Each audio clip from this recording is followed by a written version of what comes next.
لله نحمده ونستعينه ونستغفره ونعوذ بالله من شرور أنفسنا ومن سيئات أعمالنا من يهده الله فلا مضل له ومن يضلل فلا هادي له أشهد أن لا إله إلا الله وحده لا شريك له وأشهد أن محمدا عبده ورسوله. Kita meneruskan pembahasan para sahabat cepat tanggap apabila muncul syubhat. Lihat contoh kemarin siapa? Ibnu Umar. Ibnu Umar cepat tanggap ketika muncul Ma'bad al-Juhani. Padahal jauh. Ibnu Umar di mana? Mekah, Madinah. Ma'bad al-Juhani di Basrah, Irak. Jauh. Komunikasi tidak selancar sekarang, tapi cepat, langsung. Begitu beliau dengar kesesatan Ma'bad al-Juhani, langsung lewat Yahya bin Ya'mar dan Humaid bin Abdurrahman langsung berpesan, disuruh menyampaikan kepada Ma'bad dan orang-orang kaum muslimin di Basrah, idza laqita haula, jika nanti engkau bertemu dengan mereka, fa akhbirhum, sampaikan kepada mereka, inni bari'um minhum, bahwa aku Ibnu Umar berlepas diri dari mereka. Lihat, ini kalimat besar, ini bukan kalimat main-main. Aku Ibnu Umar berlepas diri dari mereka dan mereka berlepas diri dariku. Ucapan Ibnu Umar. Siapa yang tidak kenal dengan Ibnu Umar? Sahabat Nabi, anak dari Umar bin Khattab,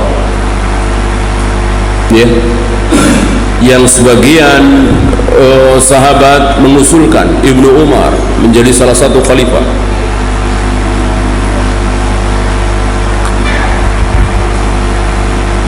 Nama besar beliau ini tidak disia-siakan, dan beliau tidak sungkan, tidak takut-takut.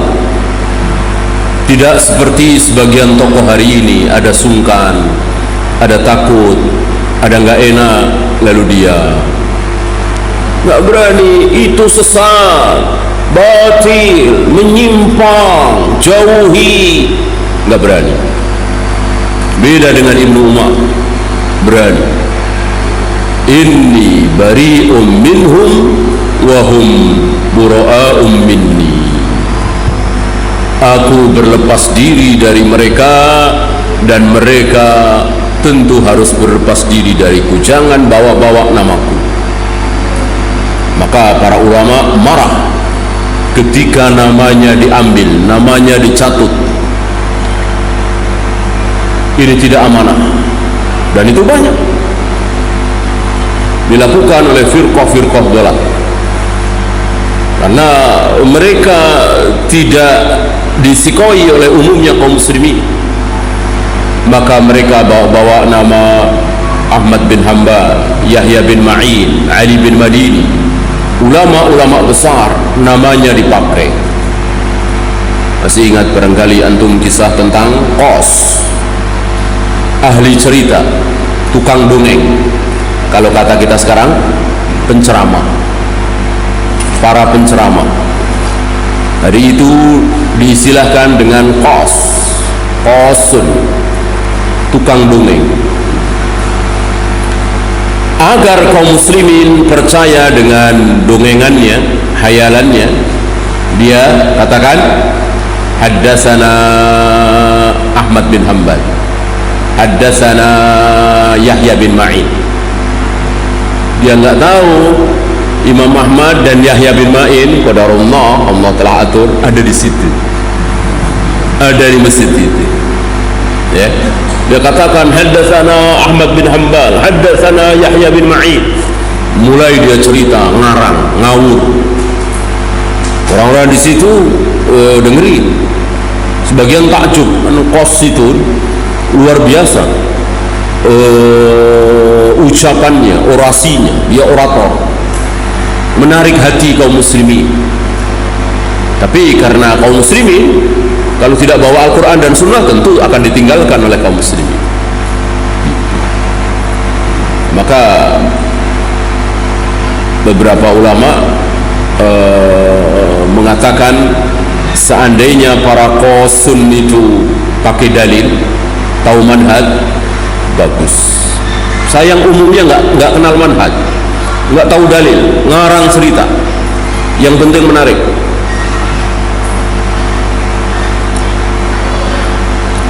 Selesai dia membawakan kisahnya, didatangi Ahmad bin Hanbal dengan Yahya bin Ma'in, ajak salaman. Ya, Anda tahu siapa kami berdua? Nggak tahu, dia nggak tahu. Ya, dia nggak tahu. Nama Yahya bin Ma'in, Ahmad bin Hanbal sudah kemana-mana. Siapa yang nggak dengar? Sebagaimana hari ini, walaupun tanpa media, nama Syahalbani, Syekh bin Baz, Utsaimin sampai ke pelosok-pelosok negeri. Walaupun tanpa media, antum pernah dengar nama Syahalbani lewat RCTI Indonesia? Ya, nggak ada. Tanpa media, Allah yang menyampaikan. Berbeda dengan para khutbah itu ditenarkan oleh media. Yang bikin mereka tenar media, nggak ada media mati mereka. Beda dengan ulama-ulama kita.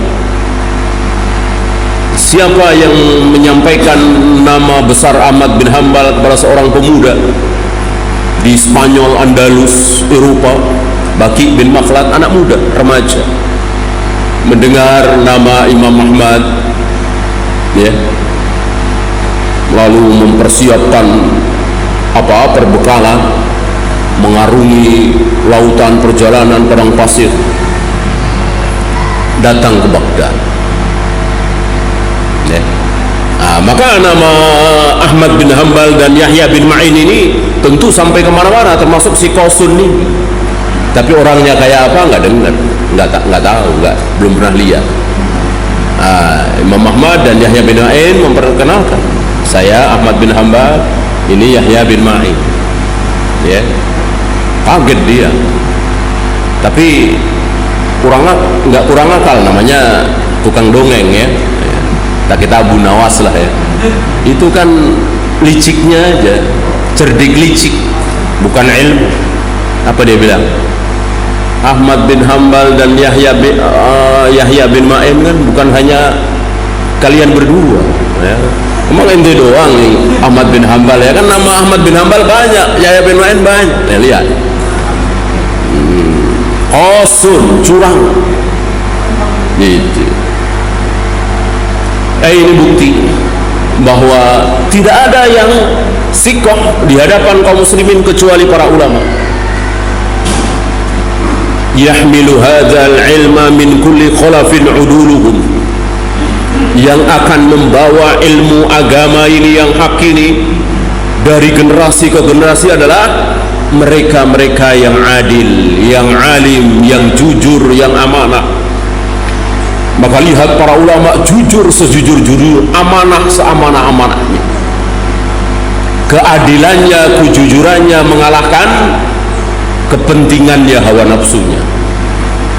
Antum barangkali masih ingat kisah Imam Bukhari. Menurut antum bagaimana perasaan Imam Bukhari terhadap Muhammad bin Yahya? Secara manusiawi kesal Imam Bukhari terhadap ulama besar Muhammad bin Yahya. Saya kira antum masih ingat kisahnya.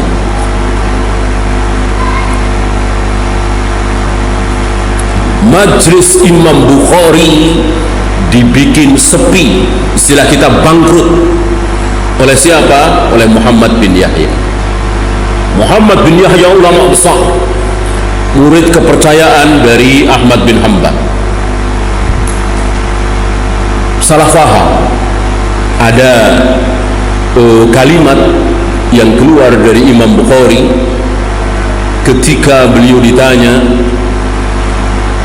"Ya Syekh, lafaz-lafaz Al-Quran yang keluar dari mulut-mulut kita ini makhluk apa bukan?" Kan hari itu fitnah khalqul Quran luar biasa. Semenjak Khalifah Al-Ma'mun, Al-Wathiq, Al-Muqtasid, ini fitnah khalqul Quran luar biasa. Diawali dari zaman Imam Ahmad, kemudian murid-muridnya sampai kepada Imam Bukhari. Imam Bukhari kan di bawah Imam Ahmad, tapi jauh secara umur. Dijawab oleh Imam Bukhari dengan jawaban yang hak. Lafaz kita ini makhluk. Tentu jawaban ini hak. Suara yang keluar dari mulut kita ini makhluk. Jawaban ini disampaikan oleh sebagian murid Imam Bukhari, mulai jamaah yang ada di situ, termasuk muridnya Muhammad bin Yahya, ulama besar ini, jauh lebih senior dari Imam Bukhari, lebih tua, sampai ke Muhammad bin Yahya bahwa Bukhari mengatakan bahwa lafaz-lafaz Al-Quran itu makhluk. Salah faham. Maka ditahdir. Marah Muhammad bin Yahya. Tentu Muhammad bin Yahya nggak tahu siapa Bukhari ini akhirnya, ya kan? Kalau sekarang luar biasa, namanya luar biasa. Kan hari itu Imam Bukhari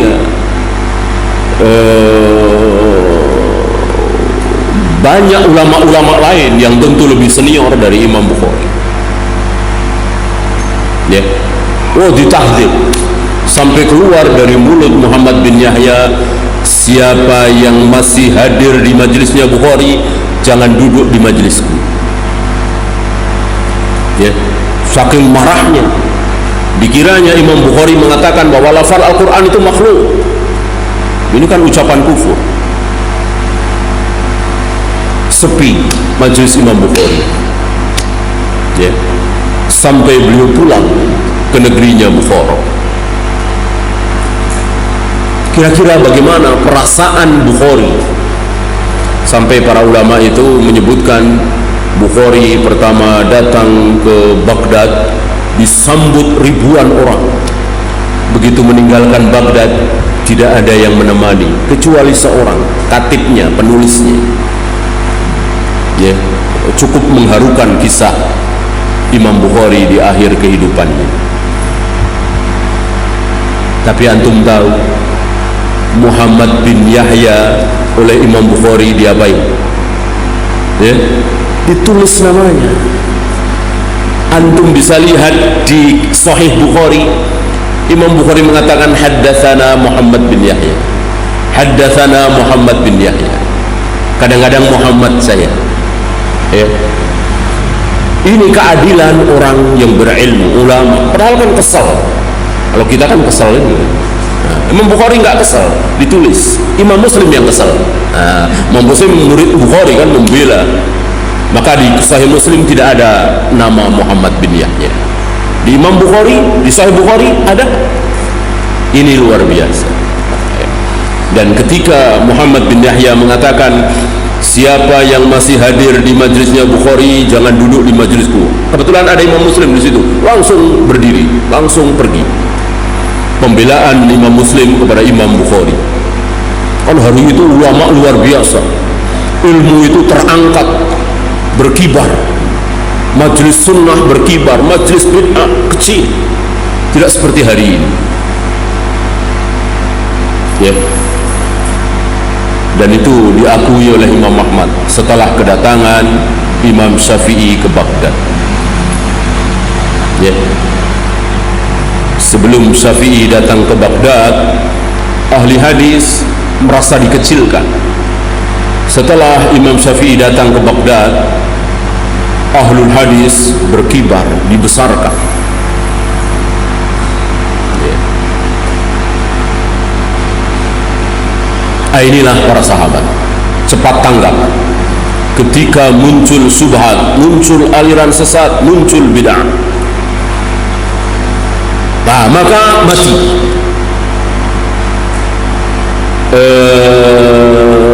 Apa disebutnya?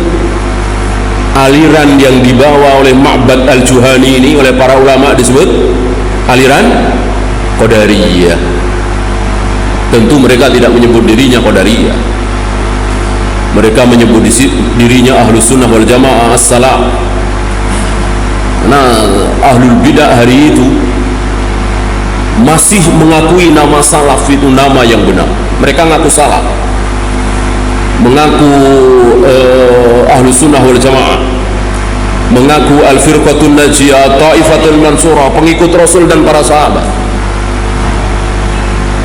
Hatu burhanakum in kuntum shadiqin, kata para ulama. Mana bukti? Mereka nggak punya bukti.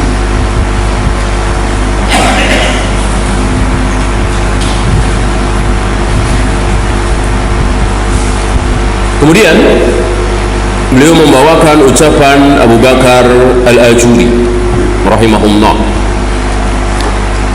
in sa'ilan sa'ala an madhabina fil qadar. Ini kan masih membahas masalah takdir. Jika ada orang yang bertanya kepada kami tentang takdir, fal jawabu fi dhalika qabla an nukhbirahu bi madhabina.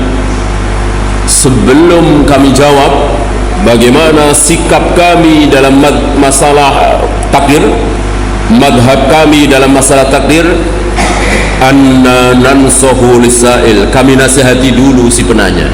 Lihat, ini fikul waqi dari seorang ulama, faham keadaan masyarakat.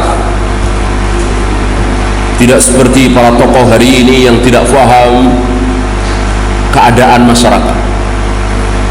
Lihat, sampai hati sebagian tokoh hari ini mengatakan dakwah tauhid sudah tidak perlu. Sekarang saatnya dakwah tentang ekonomi umat, tentang persatuan umat, tentang daulah Islamiyah.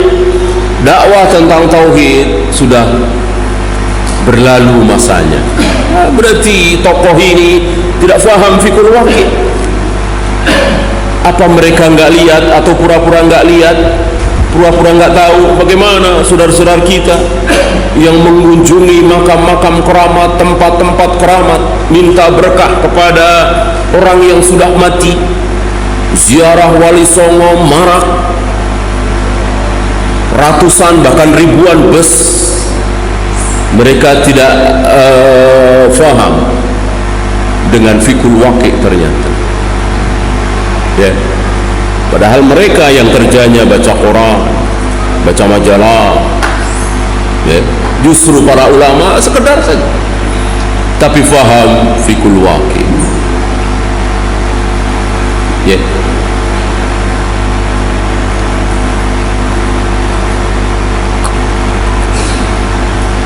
Seperti Syalbani misalnya.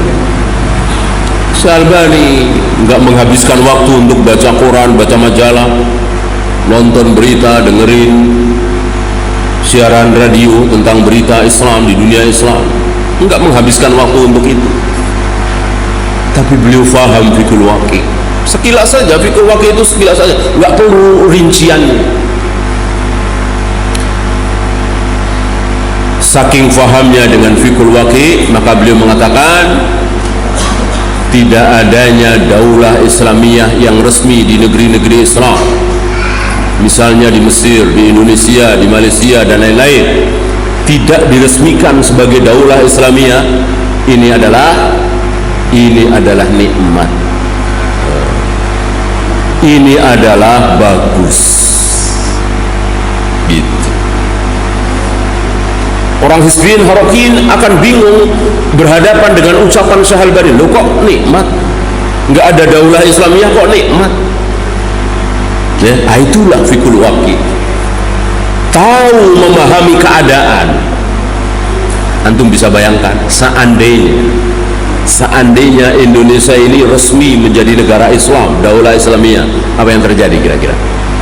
Sekarang ini taruhlah partai Islam menang, Jadilah Indonesia negara Islam. Kemarin pemilu terakhir Partai Islam menang, taruhlah 80%, 90% lah. Jadilah mulai sekarang negara Islam Indonesia misalnya. Apa yang terjadi? Apa yang terjadi? Bisa dibayangkan? Kira-kira apa yang terjadi? Satu, maulid wajib, tahlilan wajib. Ya kan Islam kan isinya maulid, tahlilan. Anak-anak SMP, anak SD masuk SMP wajib apal sholawat nariyah. Nah, lihat. Karena kan Islam. Ini nggak tertutup kemungkinan. Gitu. Wajib hafal sifat 20. Ini kan Islam Indonesia kan seperti itu. Nggak tertutup kemungkinan ini. Ini lebih buruk. Dikiranya Islam padahal bukan Islam. Maka tidak tegak daulah Islamiyah secara resmi di satu negeri ketika masyarakatnya jahil, itu bagus. Ketika mayoritas masyarakat di situ manhajnya bukan sunnah, bukan salaf, bagus. Ketika tidak tegak daulah Islamiyah yang resmi, kecuali yang mayoritas rakyatnya faham salaf, faham sunnah. Saudi misalnya, ulama bertebaran. Kalau di negeri kita yang ada kerugian, ya. Maka pemerintah kita tidak peduli, orang bilang sekuler lah, nggak peduli dengan agama. Bagus. Sebab kalau peduli nanti akan begitu. Ya, mau masuk SMP dites dulu, sholawat nariyah hafal apa tidak, sifat 20 hafal apa tidak. Nah, alhamdulillah nggak peduli, bebas. Sekolah-sekolah kurikulum diawasi. Gitu. Seperti di Malaysia kan begitu kan, diawasi. Satu-satu sunnah yang kesana itu diam-diam. Jakarta bebas, kalau diawasi. Nah, tinggal rajin-rajin saja para dai, para ustaz-ustaz sunnah berdakwah, insya Allah mereka diawasi, tidak boleh sebagaimana di zaman Khalifah Al-Ma'mun diawasi kan. Kalau ada yang mengatakan bahwa Al-Quran itu bukan makhluk, tangkap, penjara. Ini kan mengerikan. Kenapa? Karena Khalifah Al-Ma'mun mengawasi agama ini, cinta kepada agama ini, cinta kepada ilmu, tapi terkena syubhat, ya. Maka ada untungnya pemerintah kita, penguasa kita cuek kepada Islam, tidak perhatian kepada Islam, ada untungnya, alhamdulillah. Ya, jadi kita dakwah bebas, ya. Mau yang jil silakan, mau Rafidah silakan, mau Nahdiyin silakan, mau salaf silakan, gitu kan. Jadi kita bebas, tinggal adu hujah saja. Tinggal siapa yang dai-dainya ikhlas karena Allah, dai-dainya tidak kenal lelah, dari masjid ke masjid, dari majlis ilmu ke majlis ta'lim lain. Siapa yang paling ikhlas, paling bermujahadah, insya Allah sebagaimana yang kita saksikan. Lihat majlis-majlis yang bukan salaf di negeri kita ini, di Jakarta ini, ya, enggak laku, ya. Kalau dikasih nama salaf langsung laku, gitu. Makanya yang bukan salaf ngikut-ngikut salaf, ikut-ikutin alhamdulillah, ya kan. Maka antum jangan terkecoh. Ini alhamdulillah nih, berarti salah. Nggak bisa begitu, ya. Ini awalnya ada kullu bid'atin dalalah wa kullu dalalatin finnar, berarti salah. Nggak bisa begitu, ya. Jangan terkecoh. Padahal ternyata dia khawarij, ternyata dia mengkafirkan sesama muslim, mengkafirkan penguasa, mengkafirkan yang tidak sefaham dengan dia. Diawali dengan innal hamdalillah, berjenggot, tidak isbal, dan seterusnya. jangan terkecoh. Ya.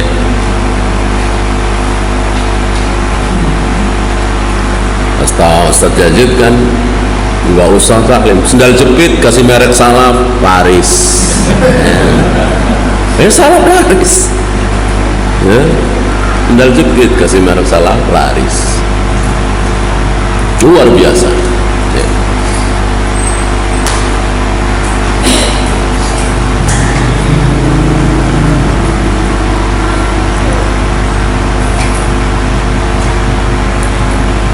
Wa nu'allimahu annahu la yahsunu bil muslimin at-tanfiru wal bahthu anil qadar.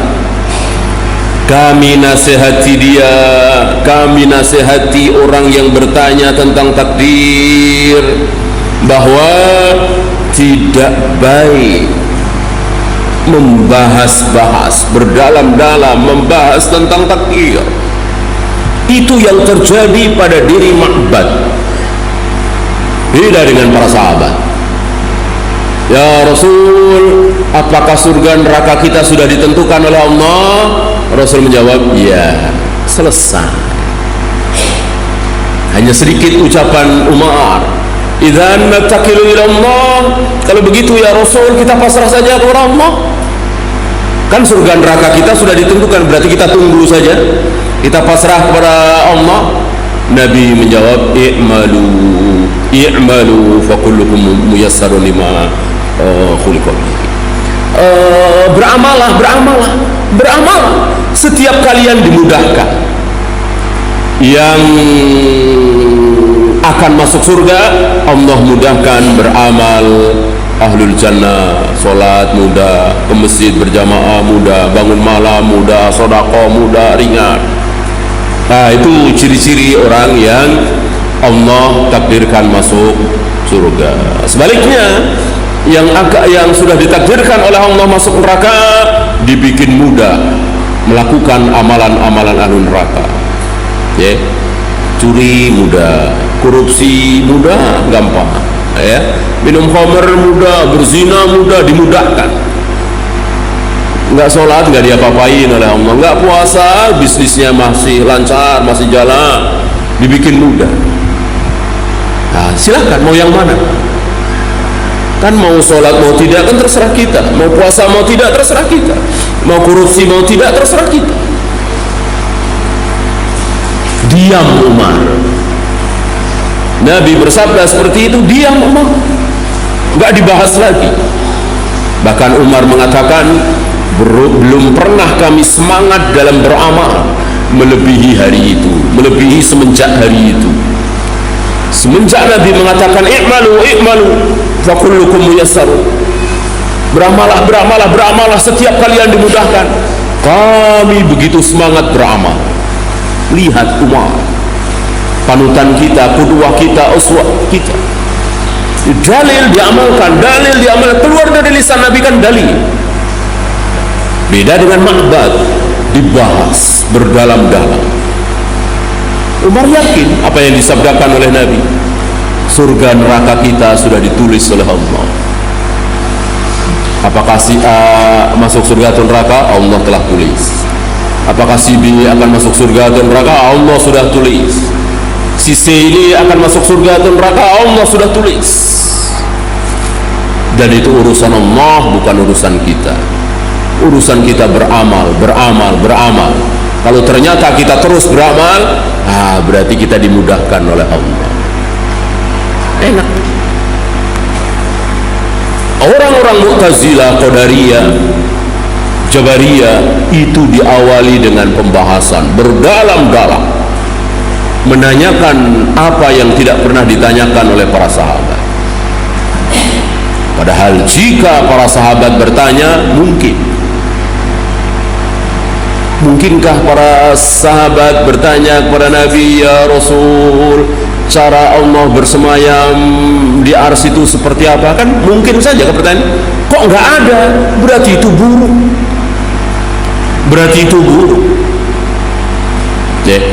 Sangat buruk. Sangat buruk.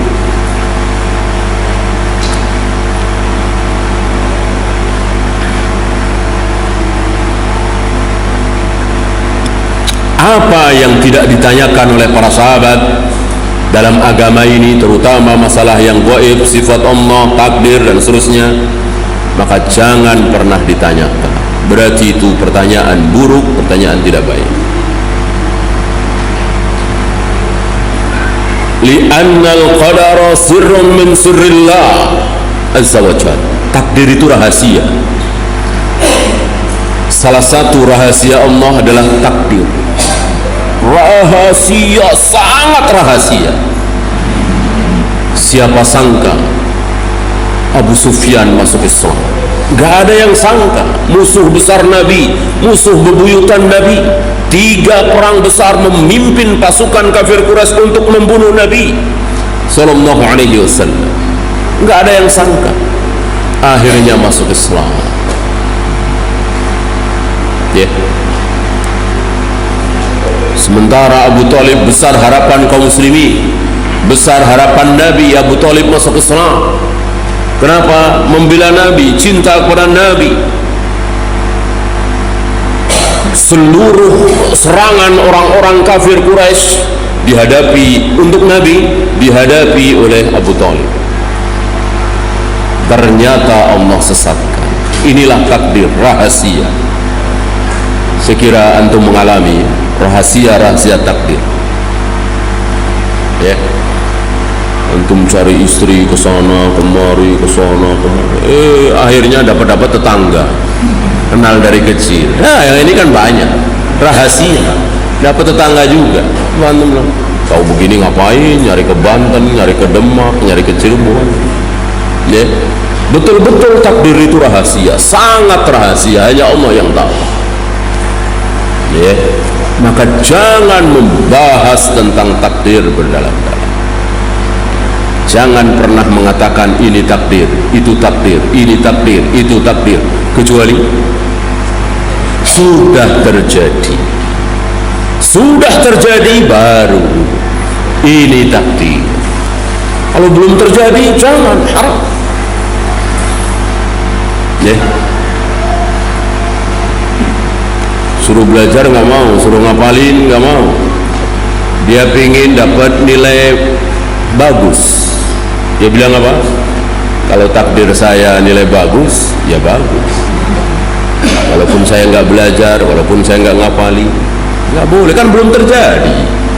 Kalau sudah terjadi boleh. Ya. Maka wajib kita berusaha.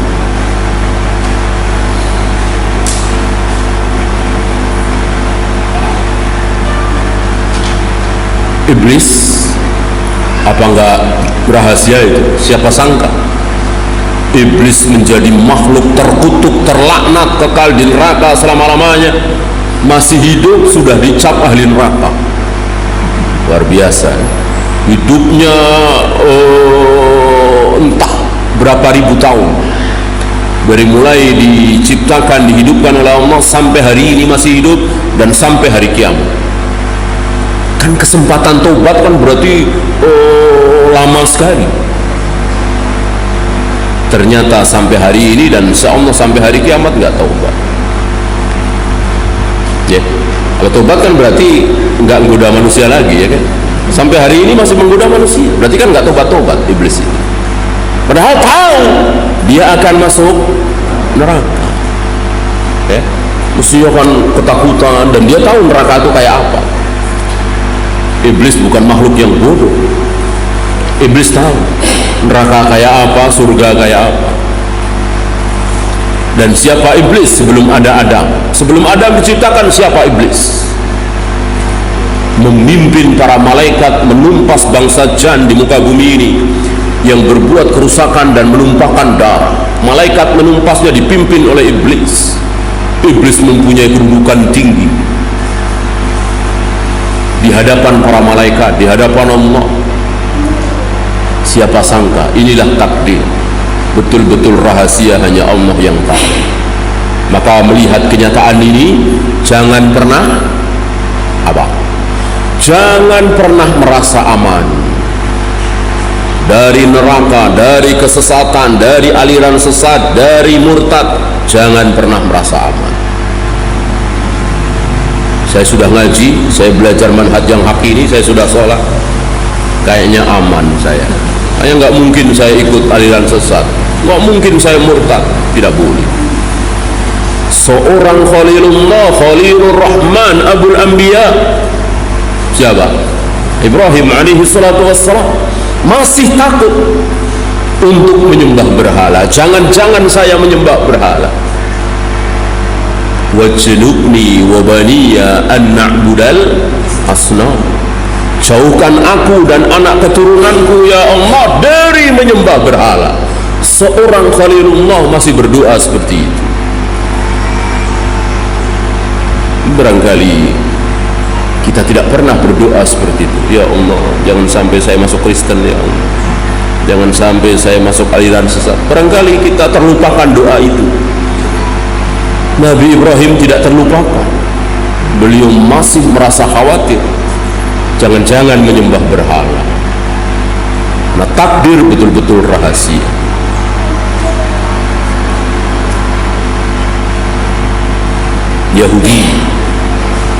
Yahudi Bani Israel, sebelum datang Nabi Muhammad SAW, sebelum beliau diutus, apa kata orang Yahudi kepada orang-orang Ansor di Madinah? Apa kata orang Yahudi Bani Israel? Sebentar lagi Allah akan mengutus Nabi terakhir, kami akan bersama dia memerangi kalian, wahai orang-orang Ansor. Kami akan ditolong oleh Nabi terakhir utusan Allah untuk melawan kalian, wahai penduduk Madinah yang bukan Yahudi. Setelah Nabi diutus hijrah ke Madinah, keadaan berbalik. Yang bersama Nabi, yang beriman kepada Nabi justru orang-orang Ansor. Yahudi menjadi musuh. Apa enggak rahasia ini? Betul-betul takdir itu rahasia. Tepat ucapan beliau, sirrun min asrarillah, rahasia di antara rahasia-rahasia Allah. Balil imanu bima jarat bihil maqadir min khairin aw syarrin wajibun 'alal ibad.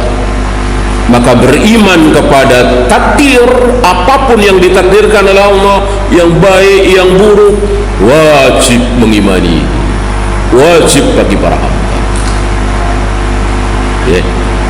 Jangan yang baik yang diyakini sebagai takdir, yang buruk bukan, atau sebaliknya, yang buruk dibilang takdir, yang baik tidak. Kan banyak dari kita mengatakan alhamdulillah, awalnya alhamdulillah, ini berkat kesungguhan saya, ini berkat keuletan saya mulai dari nol. Takdirnya di bawah. Ini qadar Allah, ini kehendak Allah, ini pertolongan Allah. Ini ada unsur kesombongan. Maka jika kita mengungkapkan asbab dari sebuah keberhasilan, boleh, tapi diawali dengan kehendak Allah. Ini semua terwujud yang pertama karena pertolongan Allah, kemudian atas kegigihan kita semua berusaha. Boleh berkat pertolongan Allah, izin Allah, kemudian atas bantuan antum semua, kerja keras kita semua, alhamdulillah masjid ini berdiri, alhamdulillah pesantren ini berdiri. Begitu. Jangan menyombongkan diri dengan usaha.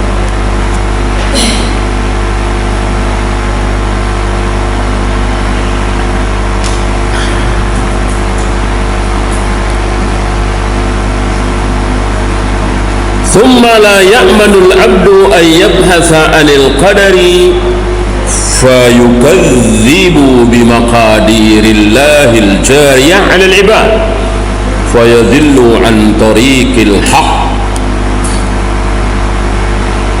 Berapa banyak orang yang membahas tentang takdir berdalam-dalam, lalu akhirnya dia mendustakan takdir itu sendiri. Persis ucapan Nabi, orang itu akan dikalahkan kalau apa? Kalau berlebihan. akan dikalahkan.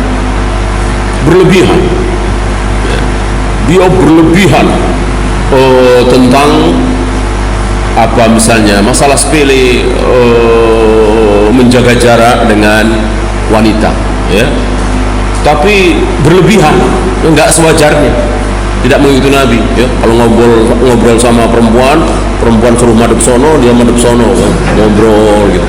Ini kan berlebihan, gitu. Kalau enggak cari triplek dulu, gitu ya.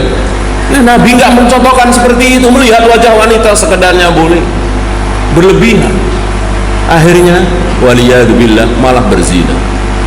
Saya tahu contoh ini yang terlihat, ya. Yang kita nggak lihat tentu lebih banyak lagi. Akan dikalahkan kalau berlebihan. Maka jangan berlebihan. Biasanya orang yang berlebihan seperti itu ada sesuatu dalam hatinya, ingin besar di hadapan manusia. Lihat nih, saya menjaga pergaulan, saya begini, saya begini. Lalu sikapnya gundu. Lihat Rasul dan para sahabat biasa-biasa saja. Apa antum pernah baca riwayat Rasul kalau ngobrol dengan wanita? Kan banyak wanita datang kepada Nabi, ya Rasulullah, banyak bertanya. Nabi nunduk terus, nggak ngelihat, ya. Berarti Nabi nggak tahu ini istri siapa, ini istri apa. Nabi tahu, melihat wajah seorang wanita boleh, karena memang bukan aurat. Beliau memalingkan muka beliau ketika ada Asma, adiknya Aisyah, pakaiannya tidak sempurna, sementara sudah haid, ya, mungkin belasan tahun. Baru beliau memalingkan dengan mengatakan, kalau engkau sudah haid, engkau tidak boleh pakaian begini-begini, pakaianlah begini-begini, jangan terbuka auratmu kecuali wajah dan telapak tangan, gitu. Jadi ada batasan, jangan bunuh. Maka lihat saudara-saudara kita yang bunuh akan dikalahkan. Dia bunuh dalam masalah takdir, dia dikalahkan, akhirnya mendustakan takdir itu sendiri. Dan ini banyak contohnya, ya. Ada yang bunuh masalah debat, mana-mana debat dikalahkan, ya. Asal majelis dia itu majelis debat, pokoknya asal majelis dia pasti bahas firqah dolah. Ini bunuh.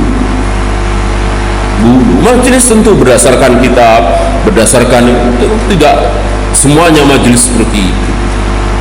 Bunuh.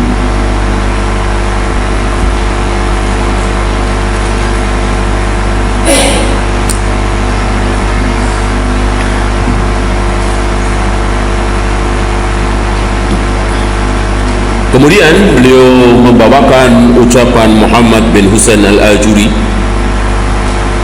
Tadi Abu Bakar al-Ajuri, nama-nama seperti ini nggak masalah.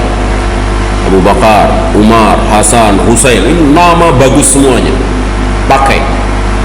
Jangan pilah-pilah nama sahabat, jangan seperti Rafidah, ya. Rafidah tidak suka nama-nama seperti Abu Bakar, Umar, apalagi Aisyah. Mereka lupa ternyata anak-anak Ali bin Abi Thalib, kan mereka sukanya nama Ali, Hasan, Husain, Fatimah. Mereka lupa ternyata di antara nama-nama anaknya Ali bin Abi Thalib siapa? Umar. Ini tamparan keras bagi mereka.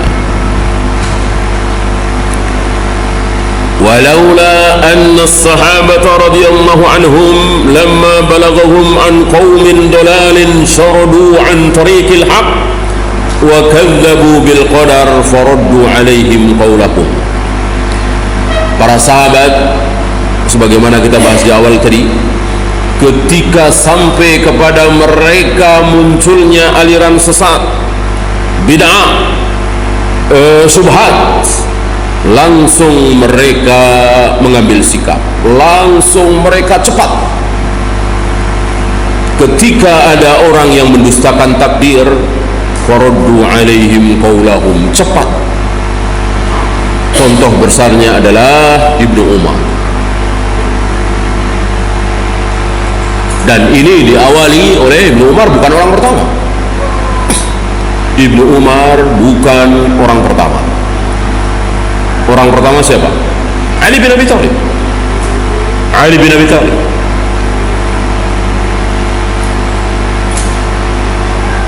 Yang diserang, yang dibantai, yang dihabisin siapa? Oleh Ali bin Abi Thalib. Nah, Khawarij. Duluan mana? Khawarij apa Qadariyah? Duluan Khawarij. Kan aliran sesat pertama Khawarij. Berarti Ibnu Umar bukan orang pertama. Orang pertama Ali bin Abi Thalib. Dan bukan sekedar fatwa, tapi dengan senjata, diperangi, dihabisi, dibantai. Habis. Setelah iqamatul hujjah dulu dilakukan oleh Ibnu Abbas, utusan resmi dari khalifah, utusan resmi dari Ali bin Abi Thalib. Iqamatul hujjah di situ, menegakkan hujjah, bukan duduk bersama dengan orang Khawarij, tidak, keliru. Ya, Ibnu Abbas tidak duduk bersama dengan orang Khawarij, tidak satu majelis, tapi menunjuk orang Khawarij. Antum sesat, antum menyimpang, antum keliru, antum anjing-anjing penghuni neraka. Kalau tidak mau bertobat, dibawakan dalilnya begini. 2/3 dari mereka bertaubat atas iqamatul hujjah yang ditegakkan oleh Ibnu Abbas. Ya, bukan duduk bersama, sebangku, semajlis, sejajar, tidak. Mereka tidak dikasih kesempatan untuk bicara. Yang bicara Ibnu Abbas. Sisanya 1/3 dihabisi oleh Ali bin Abi Thalib. Habis, tinggal kira-kira 11 orang. Mereka lari dan sembunyi,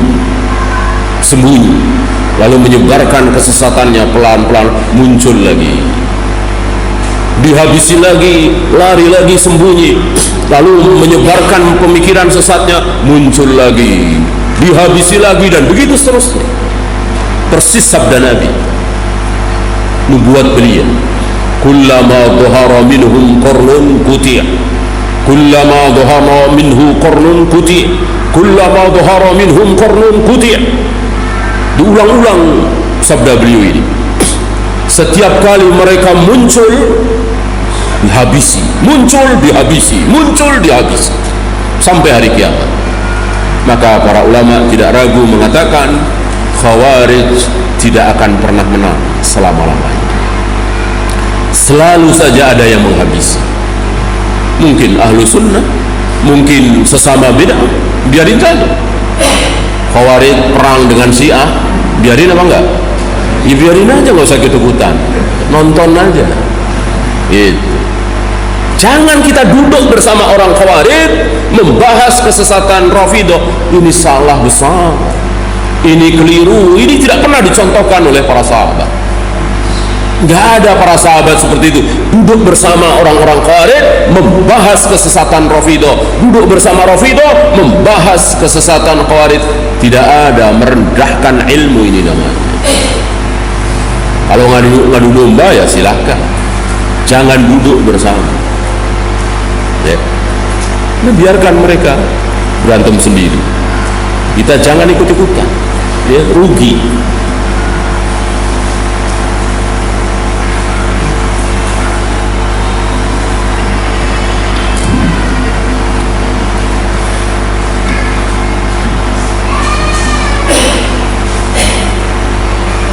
Wa kaffaruhum, dan para sahabat mengkafirkan mereka. Kafir. Aku berlepas diri dari dia, menunjukkan kekufuran. Ya jelas, tidak beriman kepada takdir, kufur. Bahkan Umar mengatakan di mimbarnya, di atas mimbarnya, siapa yang mengingkari takdir lalu dia bersedekah emas sebesar gunung Uhud, tidak diterima berarti kufur. Sampai dia beriman kepada takdir, sampai dia bertobat. Orang kafir kan amalnya tidak diterima.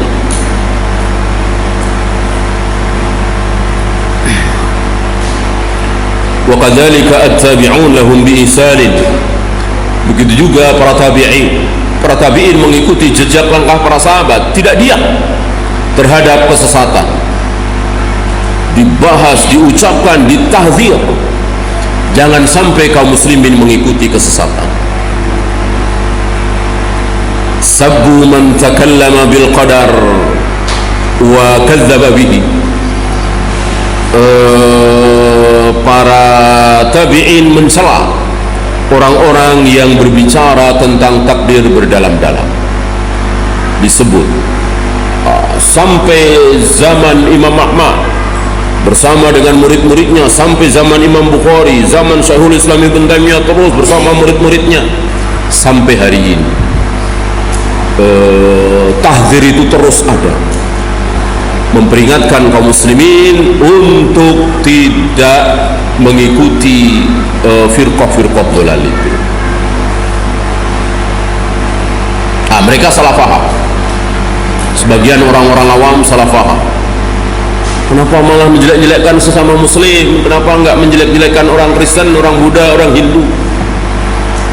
Ya, lemah sekali hujahnya. Apakah Kristen ada subhatnya? Buddha, Hindu ada subhatnya? Ya jelas itu batil semua. Ada orang pendeta ngomong di hadapan kita, bahaya nggak?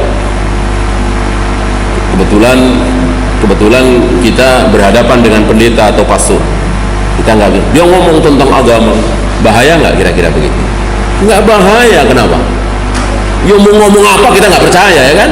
Nah, coba orang-orang awam diceramai sama pastor, nggak bahaya. Ya bapak pastor Kristen, saya kan Islam. Ya udah, sono masih nggak bahaya. Yang bahaya itu kalau yang ngomong ustadz, kiai, tapi isinya batil. Bid'ah dibilang sunnah, syirik dibilang tauhid, ini yang bahaya. Kalau pendeta, pastor, nggak bahaya. Mau ngomong apa, nggak akan mempan itu sebabnya. Karena memang sudah ada jarak. Maka beruntunglah kita yang memang mudah antipati dengan firqah-firqah dhalal. Mau ngomong apa kita nggak dengar. Ini beruntung. Kita hanya dengar dari orang-orang yang bermanhaj salaf, yang ilmunya sunnah.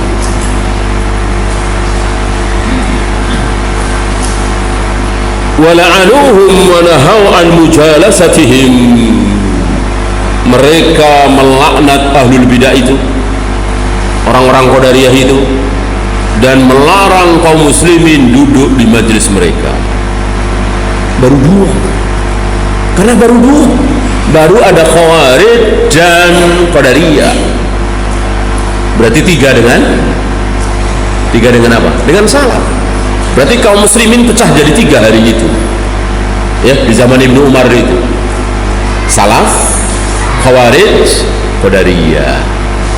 Dua-duanya ditahdzir. Dua-duanya ditahdzir.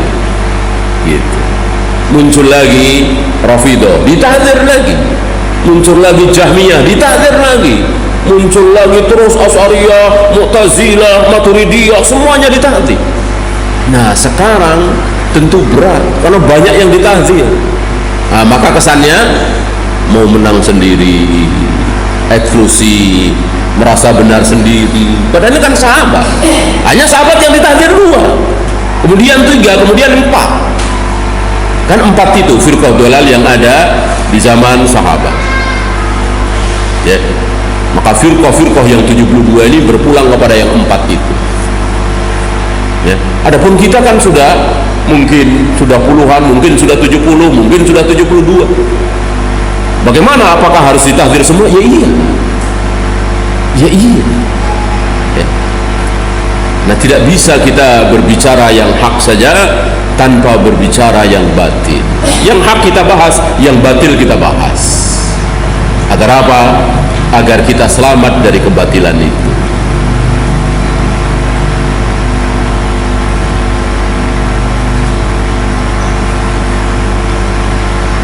Wa kadzalika a'immatul muslimin yanhauna an mujalasatil qadariyyati wa an munadharatihim. Demikian pula para imam muslimin, yanhauna an mujalasatil qadariyyati wa an munadharatihim. Demikian pula para imam muslimin, yanhauna an mujalasatil qadariyyati wa an munadharatihim. Begitu juga imam-imam kaum muslimin, Imam Syafi'i, Imam Bukhari, Imam Muslim, semua mereka melarang kaum muslimin duduk-duduk bersama qadariyah, termasuk munadharah, munaqashah, berdialog, jangan. Mana ada majlis ulama besar duduk mudzakarah, munaqashah dengan orang Khawarij, Jahmiyah, Jabariyah, Syariah, Maturidiyah, tidak ada cerita. Baru sekarang diladeni, nggak ada. Imam Syafi'i nggak meladeni, Imam Bukhari nggak meladeni, Imam Ahmad nggak meladeni. Bahkan Imam Ahmad terus berdoa kepada Allah detik-detik menjelang pertemuan dengan Khalifah Al-Ma'mun. Apa doa Imam Ahmad? Itu kalau ketemu kan luar biasa. Khalifah Al-Ma'mun, khalifah yang sangat cinta kepada ilmu, sangat cinta kepada ilmu. Saking cintanya beliau bikin gedung khusus untuk membahas ilmu.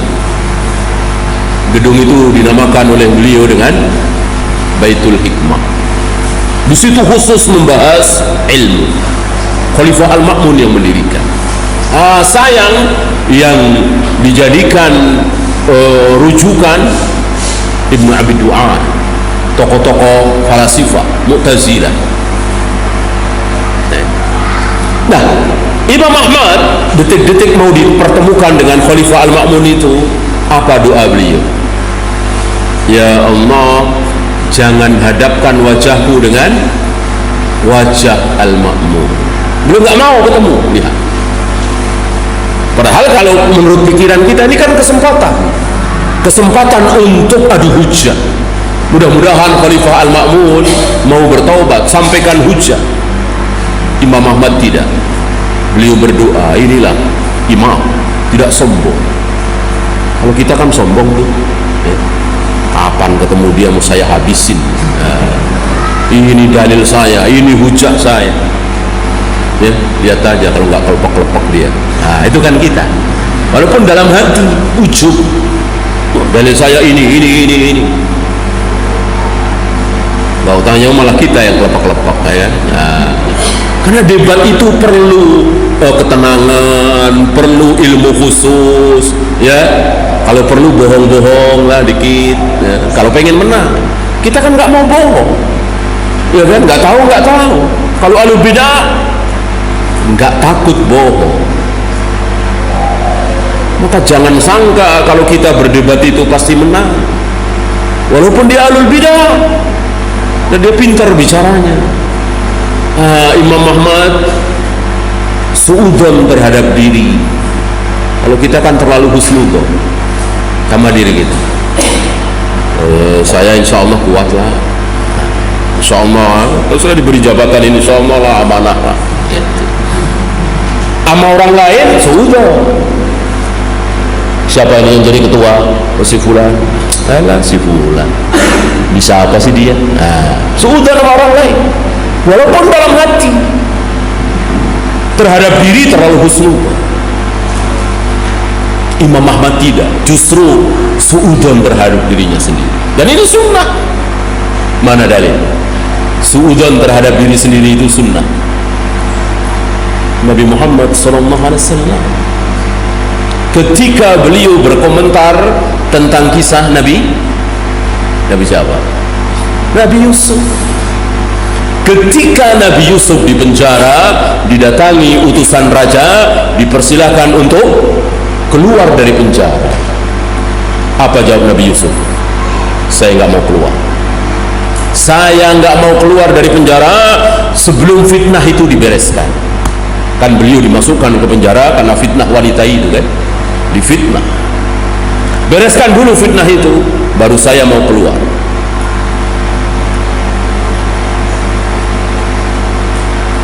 Apa kata Rasulullah mengomentari kisah Nabi Yusuf ini? Apa? Masih ingat?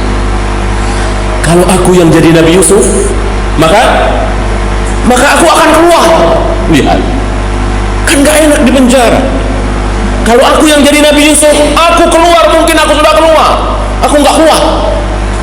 Betapa kuatnya Nabi Yusuf mau masih mendekam di penjara. Berarti kan beliau suudzon terhadap dirinya. Beliau husnudzon kepada Nabi Yusuf, memuji Nabi Yusuf. Padahal Nabi Yusuf Khalilullah bukan, ulul azmi bukan, ya. Rasulullah sallallahu alaihi wasallam Khalilullah, ulul azmi, jauh lebih tinggi dari Nabi Yusuf. Tapi beliau tidak merasa tinggi. Beliau suudzon terhadap diri beliau sendiri, tidak seperti kita, ya. Dan beliau membela saudara-saudara beliau. Maka ketika kafir Quraisy mengatakan Nabi Ibrahim ragu kalau Allah bisa menghidupkan lagi, makanya minta supaya diperlihatkan, Rabbi arini kaifa tuhyil maut, ya Allah tunjukkan kepadaku bagaimana caramu menghidupkan orang yang sudah mati. Muncul syubhat di kalangan kafir Quraisy, Nabi Ibrahim ragu kalau kebangkitan itu ada. Apa kata Nabi Muhammad SAW? Kalau Nabi Ibrahim ragu, maka aku lebih ragu lagi. Lihat, kalau sampai Nabi Ibrahim ragu terhadap kebangkitan, aku lebih ragu lagi. Maksudnya apa? Enggak mungkin Nabi Ibrahim ragu. Bagaimana seorang Khalilullah, Abul Anbiya ragu? Itu syubhat. Inilah Nabi kita Muhammad sallallahu alaihi wasallam, manusia mulia, suudzon terhadap dirinya sendiri. Kita terlalu husnudzon. Saya kuat, saya mampu, saya bisa, walaupun pakai insya Allah juga. Tapi setidaknya ada rasa besar di sini, membesarkan diri. Lihat Imam Ahmad tidak. Maka Imam Ahmad terus berdoa kepada Allah, jangan pertemukan aku dengan Al-Ma'mun ya Allah, jangan pertemukan aku dengan Khalifah Al-Ma'mun ya Allah. Lihat, beliau suudzon terhadap diri. Ya, selama ini aku kuat, aku berhadapan dengan orang lain aku kuat, sampai aku disiksa habis-habisan, dipenjara 30 bulan. Kalau sampai aku ketemu Khalifah Al-Ma'mun, siapa tahu aku nggak kuat. Kan Khalifah wibawanya besar, Khalifah Al-Ma'mun wibawanya besar. Akhirnya ternyata doa beliau dikabulkan. 2 atau 3 hari mau ketemu, kan dibawa Imam Ahmad itu, diikat dan dibawa, karena Khalifah Al-Ma'mun sedang berhadapan dengan pasukan Romawi, sedang berjihad. Luar biasa Khalifah Al-Ma'mun soleh, memimpin jihad kaum muslimin langsung, tapi sayang terkena syubhat. 2 atau 3 hari menjelang sampai ke tempat Al-Ma'mun di daerah Istanbul, Turki kan udah dekat ke Eropa, sudah dekat kekuasaan Romawi. Terdengar berita Khalifah Al-Ma'mun wafat, ya, berarti doa beliau dikabulkan oleh Allah.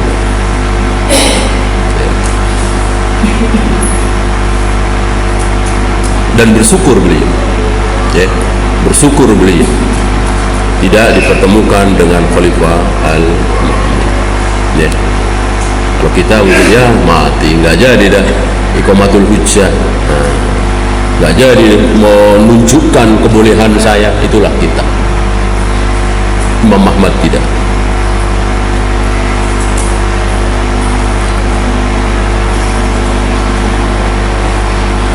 Wa yubayyinu lil muslimina qabiha madzahibihim. Para ulama itu menjelaskan kepada kaum muslimin buruknya madhab mereka, buruknya madhab Qadariyah itu. Dan firqah-firqah disebutkan keburukannya begini dan begitu. Lihat kitab yang sedang kita baca ini, Ushulus Sunnah, kemudian Syarhus Sunnah Imam Al-Barbahari, Syarhus Sunnahnya Imam Al-Muzanni, ya, Aqidah Ashabul Hadis Imam As-Sabuni dan lain-lain. Semuanya menjelaskan tentang bid'ahnya, buruknya Qadariyah, Khawarij, Jahmiyah, Asy'ariyah, Maturidiyah, diterangkan di situ. Agar apa? Agar kaum muslimin tidak terkecoh, tidak tertipu, agar mereka selamat.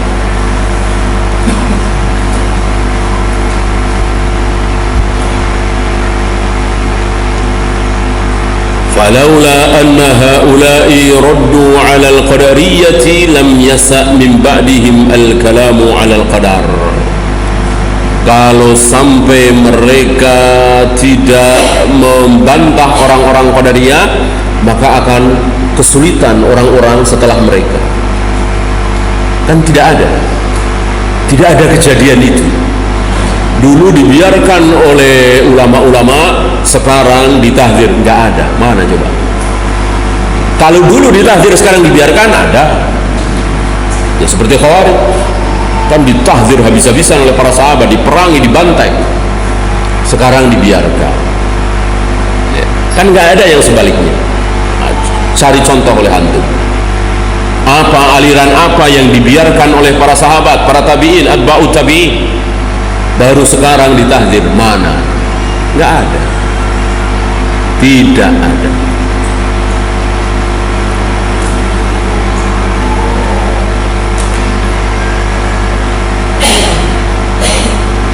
Bahkan sebelum muncul sudah apa?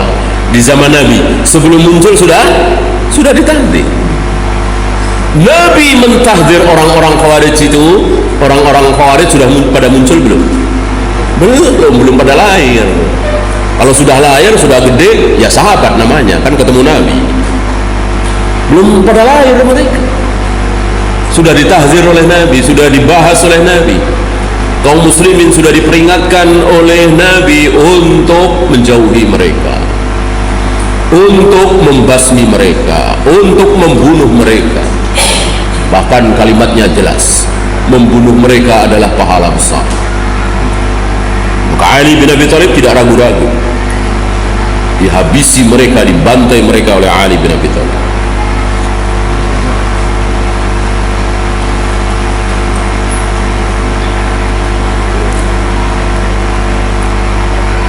Balil imanu bil qadari khairihi wa syarrihi lazimun qada'an wa qadran. Beriman kepada takdir yang baik dan yang buruk adalah sebuah kepastian, qada wa qadran. Ma qadara yakun wa man lam yaqdir lam yakun. Apa yang terjadi berarti itu yang ditakdirkan oleh Allah. Apa yang tidak terjadi berarti itu tidak ditakdirkan oleh Allah. Ya, semakna dengan ucapan Nabi, apa yang menjadi bagianmu tidak akan luput. Apa yang luput dari tanganmu itu berarti bukan bagian. Ya, tinggal selangkah lagi, tinggal satu tanda tangan lagi. Itu pun tanda tangan formalitas saja. Ya, seandainya tidak tanda tangan juga nggak masalah. Gagal. Adakah? Banyak. Ya, proyek itu sudah kita rencanakan sudah kita kerjakan berbulan-bulan, hampir 1 tahun. Tinggal satu tanda tangan lagi. Ya, gagal. Adakah? Banyak. Berarti kita bilang apa? Ini bukan bagian kita, bukan rezeki kita. Seperti orang-orang awam yang pernah kita bahas waktu itu, banyak orang-orang awam itu yang ucapannya sesuai dengan syariat. Orang awam nggak pernah ngaji, tapi dia nggak kena kemasukan syubhat. Ya, kan banyak nenek-nenek kita, ya emang udah bukan rezeki. Kan ini kalimat yang hakiki, emang bukan rezeki kita. Coba berhadapan dengan orang Qadariyah, bukan begitu. Ini kesalahan kita begini-begini. Orang-orang awam, nenek kita, mak-mak kita bilang bukan rezeki kita. Kalimat yang ya, berapa banyak orang-orang awam itu mengucapkan sesuatu sesuai dengan syariat. Udah kita serahkan saja semuanya kepada yang di atas. Lihat, yang di atas mirip budak perempuan itu yang ditanya oleh Nabi, di atas. Fitrah manusia mengatakan Allah di atas langit, di arsy, bersemayam di situ dengan segenap keagungan dan kemuliaannya. Nah, bandingkan anak-anak ngaji, orang-orang Qadariyah, Mu'tazilah, apalagi Jahmiyah, Allah tidak di atas. Kalau begitu di bawah, enggak juga, di bawah juga enggak. Oh, di kanan kali enggak, di kiri enggak. Ini gara-gara belajar tapi tanpa dalil atau ngutak-ngatik dalil. Orang Jahmiyah kan begitu, Allah tidak di atas, tidak di bawah, tidak di kiri, tidak di kanan. Bahkan ada tokoh sesat besar di negeri kita ini, dia bilang Allah tidak bisa ditunjuk, tidak punya jihad. Allah itu tidak punya jihad, tidak punya arah. Jadi kemanapun kita menunjuk, bukan di situ Allah. Sono salah, sono salah, sono. Jadi ditunjuk itu salah semua. Itu tokoh di negeri kita ini besar. Ya. Bagaimana hadis Nabi, hadis jariah itu? Jelas dia menunjuk ke atas dengan jarinya, dan setelah menunjuk, Nabi menetapkan budak ini beriman. Ada tokoh ahli tafsir negeri kita ini mengatakan, kemanapun kita menunjuk nggak ada yang benar. Jadi seolah-olah sono ada Allah, nggak ada, sono ada Allah, nggak ada, nggak ada. Berarti seolah-olah Allah itu nggak ada. Allah itu nggak ada, sono nggak ada, sono nggak ada. Apa ada benda di muka bumi ini yang nggak boleh ditunjuk? Ya, kemana nunjuk nggak ada. Ikan aneh sekali. Allah Rabbul Alamin. Lebih aneh lagi kalau dia bilang Allah Rabbul Alamin tidak bisa ditunjuk. Ya. Oleh karena itu di akhir kehidupan Ar-Razi, ahli filsafat besar, ahli kalam besar, akhirnya dia sadar ilmu yang dia pelajari itu sesat, menyimpang. Di akhir hayatnya dia menghayal jadi apa? Jadi orang-orang tua Naisabur. Dia berhayal, seandainya aku jadi orang-orang tua Naisabur yang jauh dari ilmu, tapi nggak ada syubhat.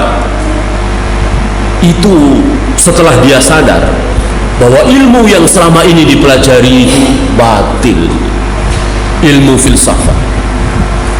Ya. Termasuk torekot sufiyah menjurusnya ke situ. Maka kata Imam Syafi'i, belajar filsafat di pagi hari, siangnya sudah bodoh. Ya. Jadi pagi belajar, siang udah bodoh.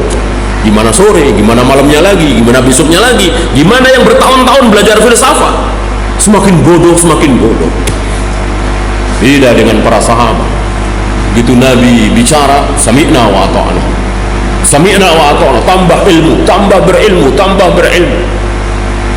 Orang filsafat tambah bodoh, semakin belajar tambah bodoh, semakin belajar tambah, karena yang dipelajari subhat semua, yang masuk ke otaknya itu subhat semua.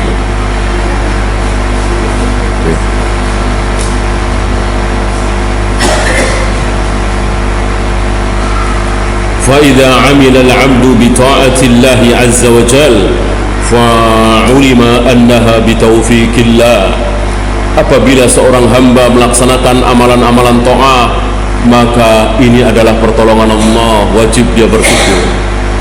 Jika dia melakukan maksiat, maka bertaubatlah, mohon ampun kepada Allah. Mudah kan?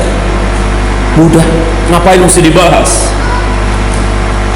Tadi pagi saya minum khamar, dan ini sudah ditakdirkan oleh Allah. Ya, memang saya harus minum khamar. Ngapain seperti itu? Kenapa nggak mohon ampun saja? Bahwa semua sudah ditakdirkan, ya mohon ampun. Itu kan perintah Nabi. Mohonlah ampun ketika selesai berbuat maksiat. Kenapa malah dibahas? Akhirnya menolak takdir. Ya. Wallahu ta'ala. Ya, kita lanjutkan dengan soal jawab. Ada pertanyaan?